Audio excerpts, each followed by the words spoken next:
Here we are again. Good morning, Zen with a smile. Suffering and sorrow. For all intents and purposes, these two are part and parcel of the same thing. You'd be hard-pressed to determine where one ends and the other begins.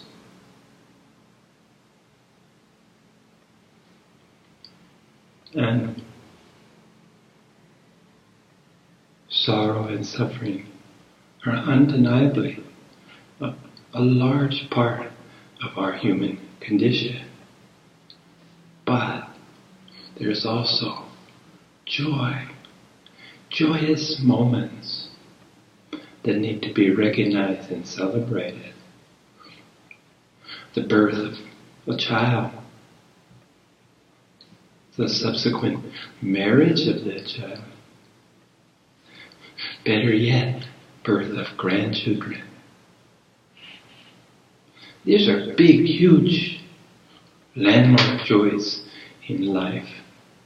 But there's also the smaller joys, the joys of a sunset or sunrise, the joys of a walk along a beautiful beach, the joy of enjoying the vista achieved by an arduous hike or climb up a mountain, enjoying the vista. These are joys.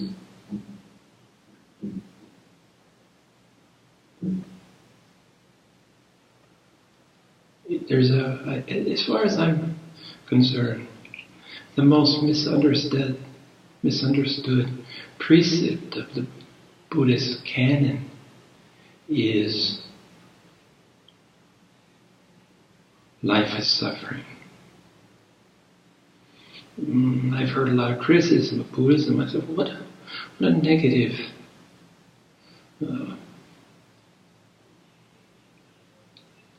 what a negative view of life, that to live is to suffer.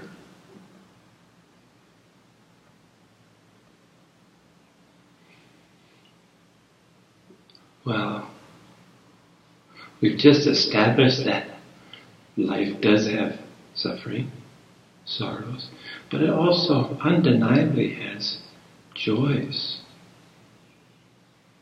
So the idea that this precept,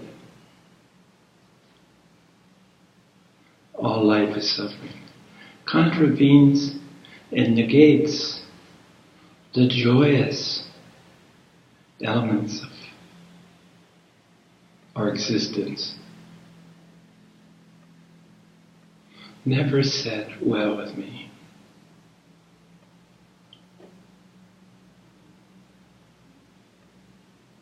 And I've spent a lot of time looking at this and trying to reconcile, because, quite frankly and honestly, this was one of the most difficult things to reconcile. Undeniably, life is coupled with sorrows and suffering. But is that intended? Is that intended? Is this proclamation, declaration,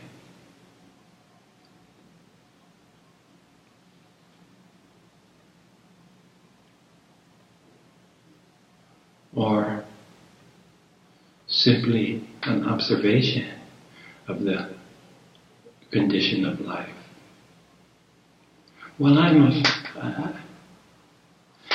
like to take this idea apart, deconstruct the idea that what could this be alluding to? And my response is twofold. The first is seeking permanence in the impermanence. The desire to hold on to something, to keep something, to hoard something, to have the relationships, the jobs that your ego so desires, to be recognized for achievements. And this leads to a striving and trying to keep something the same. And as we all know, the one glaring or seeming condition of life is constantly changing. We can't hold on to anything. It's all out of our control. But we would like to keep this control. We're always manifesting attempts to keep this control. And I suggest that it is this attempt to find permanence in impermanence. It's this striving that's a huge source of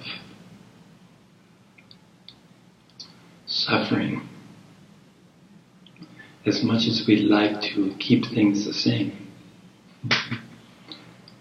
we watch them change from moment to moment, sometimes in desperation. So this propensity, this tendency of human beings to look, to keep things the same, to hold on to relationships, to hold on to anything, will eventually turn to dust and disappointment.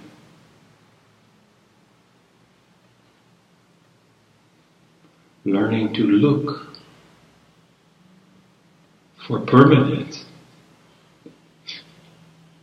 where permanence might abide, might live. And permanence is the condition of the universe in that it's eternal oneness and unity. So in order to counteract this first aspect, this first source of sorrow, is to recognize that all our ego, all our baser senses show us about the world is Maya, illusion, just made up like a play, written like a bad novel, and accepted as fact. And then we bemoan that this artificial construct, this Maya, doesn't last longer than it does. So there's a sense of mirth, we need a sense of humor here. And I've mentioned before that laughter may just be the panacea of comprehending and dealing with suffering, misguided, misdirected suffering As my brother-in-law used to say, senseless pain. I've always loved that. Senseless pain. Yeah. And he talking about feeling pain about conditions that we can't change or alter in any way. And the next, I mentioned it was twofold. Why? What the Buddhist canon is trying to share with us about life as suffering. So, impermanence. Seeking permanence, where only impermanence is available. And I think this is a lesson. We're suffering this sorrows so that we will begin to look elsewhere for permanence, other than the illusory world we have constructed for ourselves. In a way, we make something up and then we're disappointed when it doesn't work out. Yeah, there's where the laughter might be healing. The second aspect of this is sorrow based on our faded memories of being one with the universe. We have a memory of perfection, self-perfection, worldly perfection. And we have this memory most times buried deeply, so that it becomes a longing for something believed to have been lost. And spiritual inquiry will help you to re-establish that connection with your previous understandings, your previous sense of being. So it's a great sorrow when you have memories of heaven and you're living in what seems like hell. This longing and the fact that you don't clearly understand what you're longing for, what you're missing for, is another source of sorrow. And seeing the world in a sorrowful, suffering condition. So it's the longing for old memories, ancient memories in some cases. The sense that something's missing and is the source of regret, misconceptions. So this longing to be in our natural condition. Our natural condition is Buddhas. We're all Buddhas. And we know this intrinsically at some level. We know this. And as a consequence, we suffer. So there you have my reflections on what the Buddhist precept, all life is suffering.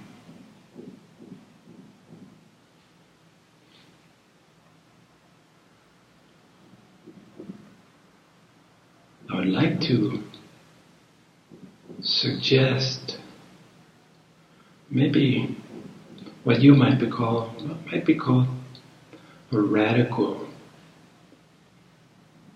concept. The concept of living on borrowed time. This has become a big part of my personal life. Moment to moment recognition that each moment is borrowed, in that it may end at any point. This incarnation, this expression of our ultimate search for purpose and reuniting with what we've always been and always known ourselves to be.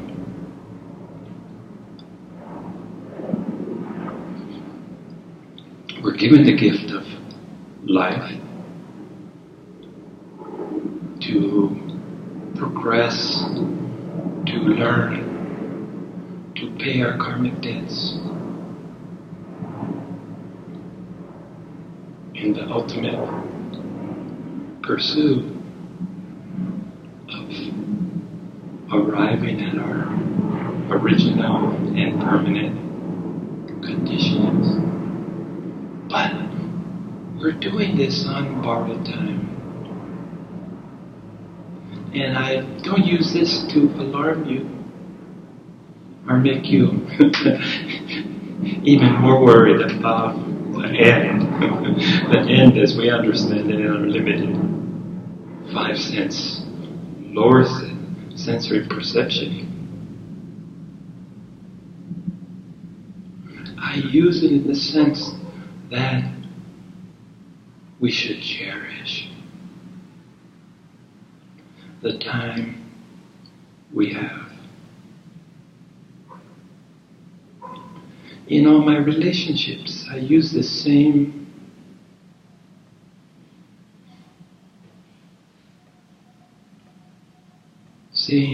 expression, living on borrowed time. Right now, you may be enjoying a relationship with the other. Just know that in the true sense of time, it will be very brief. It could end at any time for a number of reasons. So we need to appreciate, we need to be thankful for what we have right in the moment. We can't take it for granted. We can't consider that it'll be permanent when everything that we know points to impermanence. On the bodily, on the plane of a human being's existence. So, living on borrowed time is a hopeful, reassuring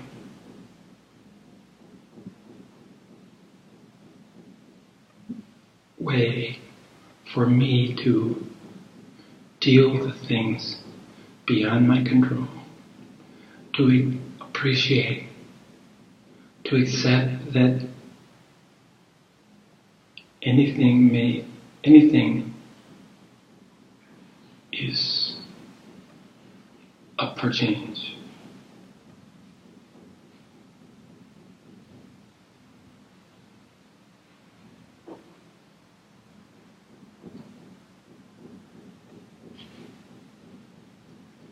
And I'm suggesting this, I'm using this to prevent myself to adding additional elements of suffering.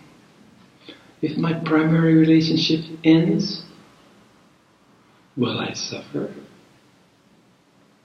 Well, I would be less than human if I didn't recognize that this would be a source of great suffering if something happened to the ones I love.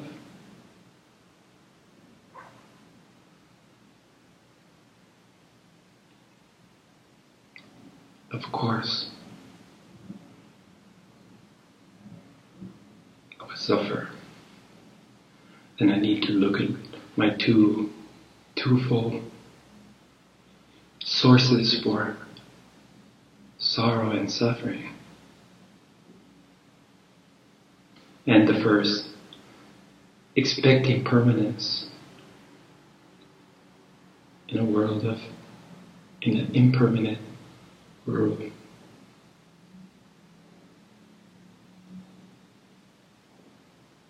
Is a source of my suffering. And along with this sense of suffering, this misguided search for permanence in impermanence, is the source to become the basis of our spiritual inquiry. When everything's roses and honey, it's easy to get complacent. Little progress is made. It's when we hit bumps, when we're up against the wall, when we experience a hard place, a loss. This is the time, this is the arena for acceptance. Never forget surrender. I just heard a song, one of my meditation songs, Sweet Surrender. And somehow putting those two words together, surrender, never seemed sweet. So again, another reminder that not only should you surrender, but you should feel a sense of sweetness by so doing.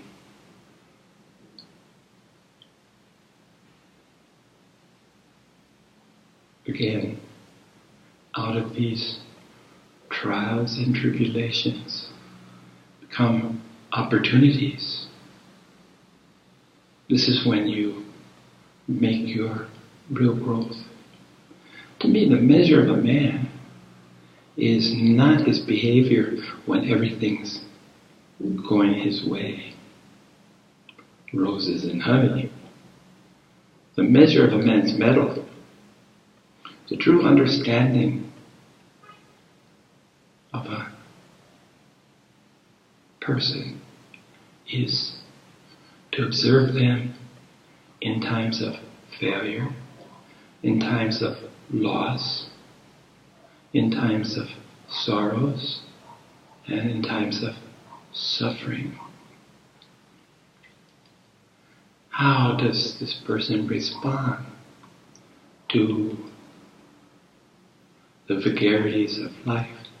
The things that undeniably are coming at some point to one and all.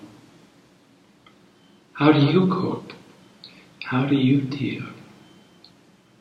I suggest that for politicians, I use this often. When they're victorious, it's easy to be equanimous, to have equanimity. When you're winning, you're the successful candidate for office. But what about when you lose? Are you a good loser? I watched the last presidential election, and believe me, I was surprised and disappointed with the last result of our presidential election in the United States. But I also, the candidate I voted for, I also was underwhelmed by her behavior under this momentous, unpredictable, unforeseen loss. I think with 2020 hindsight, she may have handled it differently. I thought Al Gore, when he lost to George Bush, even though there's a question that Jeb Bush pulled some strings, that maybe George Bush shouldn't have been president. Al Gore had more popular votes. But I remember him walking up to Bush and shaking his hand and saying, "Congratulations, you have my support. If there's anything I can do to help you, please don't hesitate. No sour grapes. No complaining about this and that." And I thought, the measure of the man, he showed a lot. Think about presidential elections in your own country. How did the loser behave? Two men pursuing the same woman. The one's a loser and one's a winner. The irony is that time will only tell. Who appeared to be the winner may end up to be the loser. The female in question might not have been the prize that the two suitors anticipated. But are you able to, if you're the loser, are you able to congratulate them, wish them well? And if so, if this is a yes from you, you've turned a loss into victory. A victory to be a better human being. One step closer to your spiritual evolution. So I suggest that you be mindful of challenges and, most importantly, response. There's very little that we can do, almost nothing that we can do about challenges that come our way. But we do have control of our reaction, our acceptance. This is in our control. When you get right down to it, we have very little that is in our control. But certainly, our actions can be. Some people say they can't control their actions, but I think a little more discipline, a little more experience, a little more equanimity, that they might improve. So faced with these conditions, faced with the world, the reality of the world, of the unreal world in which we have to navigate. As long as we're in this body, we have to participate, we have to navigate. And I would be so bold as to suggest that we contribute to the world by our own acceptance of what's so, by our own equanimity, by our own peacefulness, by our own mindfulness.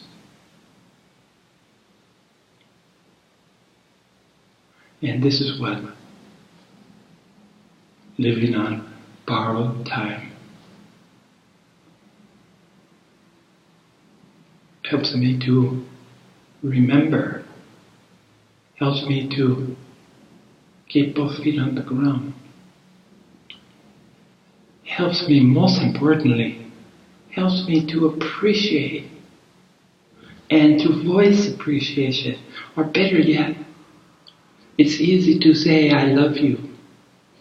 It might be a little more difficult to show that love by consideration, by tolerance, by forgiveness, by acceptance, by a willingness to accept them exactly as they are, with no designs to make them better, to make them better. Acceptance, living on borrowed time.